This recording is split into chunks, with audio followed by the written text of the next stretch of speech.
सुंदरकांड वास्तव में हनुमान कांड अटे। हनुमान अन्य एक नाम सुंदर मध्य अटे। सुंदरकांड पर कहुई सुंदरी सुंदरो राम सुंदरी सुंदरी कथा सुंदरी सुंदरी सीता सुंदरी किम्न सुंदरम।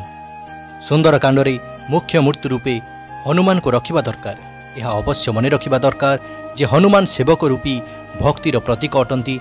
एणु तांकु पूजा करने पूर्व भगवान रामंकर नाम स्मरण और पूजा करने द्वारा शीघ्र फल प्राप्ति हुए। कौन व्यक्ति हजि जाइथिले अथवा पति पत्नी को सांसारिक जीवन बिगड़ी जाइथिले सुंदरकांड शीघ्र फल प्रदान करे। भगवान श्रीराम उभय चरित्र बल और शब्द बल अटंती।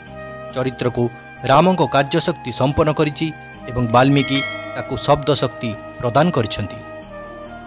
भगवान राम को पावन चरित्रर श्रवण मनन कले व्यक्ति को आत्मज्ञान मिले। वाल्मीकि कृत रामायण रे 7 कांड रहिछि।